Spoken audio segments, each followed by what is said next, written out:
Lectura del Santo Evangelio según San Marcos. 6 días después Jesús tomó consigo a Pedro, a Santiago y a Juan, y los llevó a ellos solos a un monte alto. A la vista de ellos su aspecto cambió completamente. Incluso sus ropas se volvieron resplandecientes, tan blancas como nadie en el mundo sería capaz de blanquearlas. Y se les aparecieron Elías y Moisés, que conversaban con Jesús. Pedro tomó la palabra y dijo a Jesús: Maestro, qué bueno es que estemos aquí. Levantemos 3 chozas, una para ti, otra para Moisés y otra para Elías.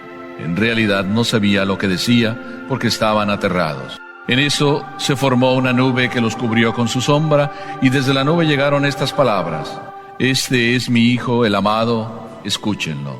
Y de pronto, mirando hacia alrededor, no vieron ya a nadie, solo Jesús estaba con ellos. Cuando bajaban del monte, les ordenó que no dijeran a nadie lo que habían visto, hasta que el Hijo del Hombre resucitara de entre los muertos. Ellos guardaron el secreto, aunque se preguntaban unos a otros qué querría decir eso de resucitar de entre los muertos. Palabra del Señor.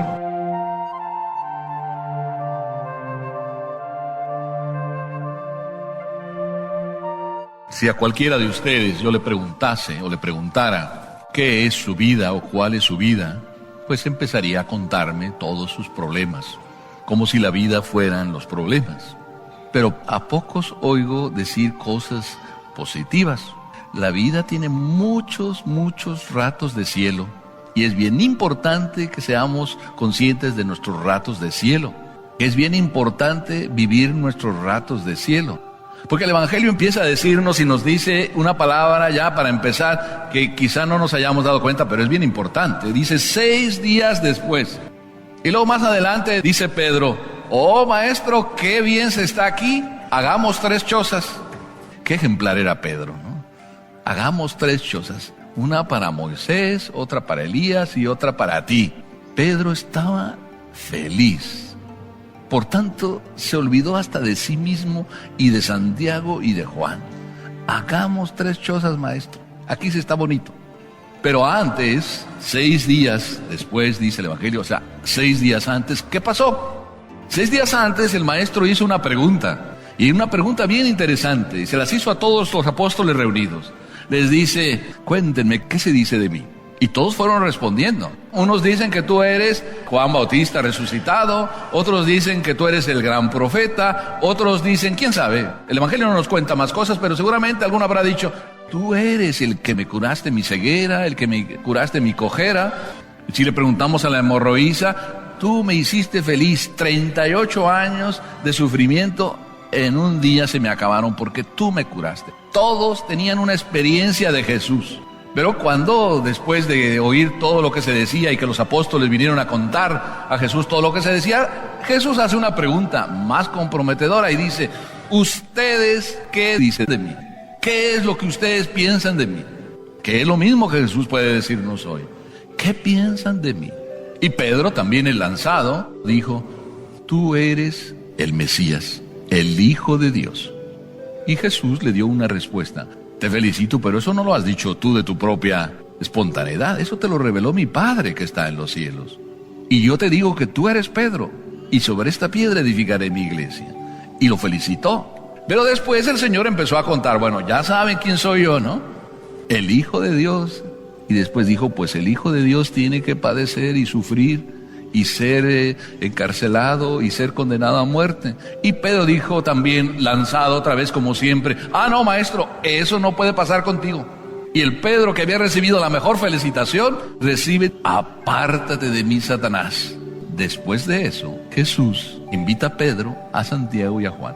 Pedro, Santiago y Juan, pues son los que siempre han sido muy generosos, los que le van a acompañar a Jesús inclusive en el Monte de los Olivos, los que le van a acompañar en la misma muerte. Ellos aquí estaban recibiendo su rato de cielo. Por eso Pedro dice: qué bien se está aquí. Y estaban recibiendo su rato de cielo para, en los momentos de dolor, en los momentos difíciles, poder vencer. Nosotros tenemos en realidad muchos momentos de cielo, y es importante que los vivamos. Es más, el día de hoy puede ser un momento de cielo. Si lo aprovechamos bien, este es un momento de cielo. ¿Para qué? Para los momentos que necesitamos la fuerza. Yo oigo muchas veces comentarios de algún papá más que de alguna mamá, pero también ya de alguna mamá lo oigo. No pasa nada, padre, si no vamos a misa no pasa nada. Y la verdad es que no pasa nada. Haz el intento de no venir a misa hoy, mañana y pasado y verdad, te aseguro que no va a pasar nada. Eso es lo que decimos. No vengas un fin de semana, no vengas otro, pase un mes, pase 2 meses, 3 meses y no necesitan pasar más de 3 meses. Cuando ya recibes el primer aviso de que está pasando algo. Y el primer aviso te lo dan tus hijos. Te dicen, mami, ¿qué te pasa? Estás ya que no te aguantamos. De todo te enojas. No se te puede decir nada, mami, porque es que refunfuñas. Y del papá dice lo mismo. Primer aviso de que sí está pasando algo. Dejas de venir 1 año a misa, dejas de venir 2. Espérate, se me fue mi mujer, se me fueron mis hijos, todo, ya no tengo nada, perdí el trabajo. ¿Por qué? Porque no pasa nada. Entonces, tiene que pasar esas cosas para que entonces nos demos cuenta que sí pasa algo cuando nosotros dejamos de asistir a nuestros ratos de cielo. El cielo no lo tenemos aquí nadie. Eso es para cuando nos muramos. Pero mientras no nos morimos, hay ratos de cielo. Y Dios permite esos ratos de cielo para poder vivir los otros ratos. Ustedes no se imaginan, por ejemplo, para mí, y que lo mismo puede ser para ustedes, cuánto me consuela en el momento de darle al trabajo, mi primer día de sacerdocio. Solamente escuchar a mi mami lo que me dijo cuando yo le di la comunión en la primera misa y después me dio el abrazo primero, que ella fue la primera que me dio el abrazo y me dice, hijo, valió la pena esperar tanto tiempo. Pues igual les pasa a ustedes y todos tenemos ratos de cielo. Nada más les hace falta que tú los vayas reviviendo. ¿Por qué te casaste? Tienes motivos, revívelos. Revive tu día que te casaste. Revive el día de tu primera comunión. Revive permanentemente el día de tu compromiso. Revívelo. Es una fuerza para ti. Todos tenemos esas experiencias. Pues el Señor permitió en Pedro, en Santiago y Juan que vivieran esa experiencia porque iba a venir momentos muy duros. El rato del cielo. Porque la transfiguración es un rato de cielo. Pero además, no solo tuvieron ese rato de cielo. Fíjense que voy a contar una serie de detalles que es importante que los valoremos. Fue en un monte. ¿Dónde hablaba Dios a Moisés? En el monte. ¿Y por qué en el monte?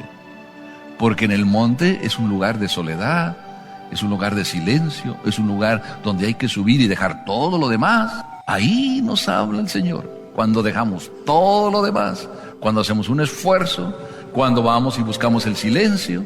Después, ¿por qué Jesús en el monte?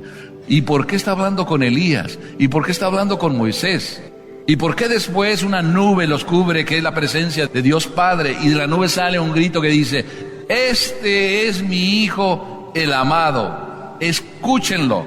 Porque si para un israelita el Antiguo Testamento no existía, era Moisés y los profetas, la ley y los profetas.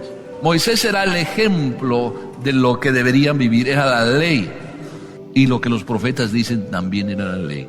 Pues aquí están hablando los dos que son el símbolo para decir que están hablando con quien va a ser de hoy en adelante la ley, que es el nuevo Moisés y el nuevo profeta. Y a ese es al que hay que escuchar. Si lo escuchamos, tenemos nuestros momentos de cielo. Cada vez que escuchemos al Señor, tenemos nuestros momentos de cielo. Y no es un problema de oídos. Lo que a nosotros nos falta muchísimas veces, y digo yo, me digo de mí y digo de ustedes, no es oídos. ¿Cuántas veces hemos escuchado a Dios? A Dios no se le escucha con los oídos, se le escucha con el corazón. Y es en el corazón donde cada uno de nosotros vivimos nuestro cielo. Hacer lo que Dios nos pide es un problema de corazón. Por eso Dios dice, este es mi Hijo amado, escúchenlo. Y cada uno de nosotros, cuando escuchamos a Dios y ponemos en obra, en práctica, aquello que Él nos dice, vivimos cielos adelantados. Y si no, vivimos infiernos adelantados. ¿Qué queremos? Aprovechemos y vivamos los ratos de cielo que Dios nos da para poder vivir los dolores, las penas, los sacrificios que todos los días tenemos que hacer. y qué bueno que vivimos cielos adelantados. Aprovechémoslo hoy para que nuestro día sea mejor. Que así sea.